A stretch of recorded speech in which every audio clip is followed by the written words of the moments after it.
How can I identify the subconscious behaviors affecting my life and my relationships if they're subconscious? Right. Right. I think there's some undertone here of like, how am I looking at things that I can't see? Right. Help me identify things that I can't see. How is that possible? Like that seems like somebody's gaslighting me. Yeah, just identify your subconscious patterns and behaviors. Cool. How do I do that? Yeah. If I can't see it, how am I supposed to do this? Come on now. So there's a lot of ways that this can happen. Not just like we all have subconscious, like we talked about one on this episode, right? Where your anger was bubbling under the surface and lying hidden for a really long time. But there's lots of ways that you can go through the process of identifying what's happening kind of behind the scenes.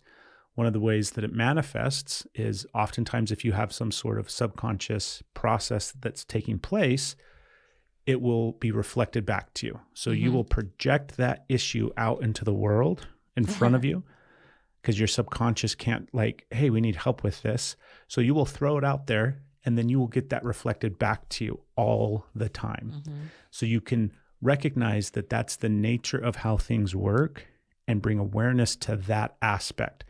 What am I thinking about that person? What am I feeling about that person? Why does that person keep triggering me? All of those kind of things that you like experience, that's the mirroring effect. That's the projection of what's happening inside of you that then is going to take you into the subconscious place of like, oh, so when that person triggers me, I have a subconscious response that goes on inside of my body and it's correlated and connected to X, Y, or Z, right? So that's like a really, really good practice to start exploring your subconscious is start looking at the ways that the world around you is like triggering you Right? and bringing stuff up. Getting curious about it. Yeah. Another way, and this just came to me as well, is people will tell you what is going on with like your subconscious, right? Like, for example, I'm explaining to you, this might be your anger, right? Like, no, that's not it. I think you might have some issues with maybe anger that you might want to look at. No, that's not it, right? The world around you will also highlight your subconscious behaviors that need to be addressed because whatever is coming out subconsciously, the people around you are going to pick up on. Right. And they're going to be like, hey, why don't you change that? Or what's going on here? Or like if you start to tune in and listen to what the people around you are telling, both in a good way and an unhealthy way, like there's positive reinforcement that can be like, hey, you know, I think maybe this might be an area where you need to work on this and I want to support you in that. And all of that's really beneficial and helpful.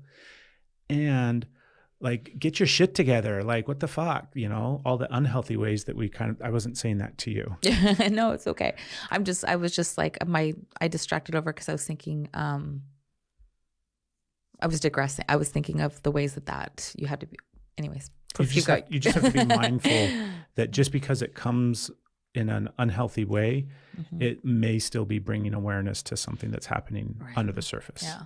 So there is some, you know, kind of what's that silver lining to some negative stuff that might come your way. Now, that's not saying take abuse and none of that is what I'm saying. Yeah. It's just recognizing that the people around you are going to be telling you what's happening in your subconscious. Yeah, there's also like pattern recognition with that, like the repeating patterns. So how people are continuing to show up in your space is like an indication. So are people always like angry and like around you? Are they like, just what are you seeing like coming into your space a lot? What is happening? Just like, does you have that thing of like, this always happens to me. This always happens to me. Well, that's a good idea that's a shadow to look at. This always happens to me. Why? Why? Yeah. Because of this, and whatever you answer your whys with, give it another why. Like, again, it's like going to that toddler thing. It's of all like, the layers that, like the Russian doll, you just keep going in and in and in and looking. And that's how you start exploring your subconscious. Yeah, it's fun. It's so much fun. It's fun. It's a riot. Like, it's a really good time. Get your friends together and just explore subconscious programming together. It's so much fun. It'll bring you guys really closer together.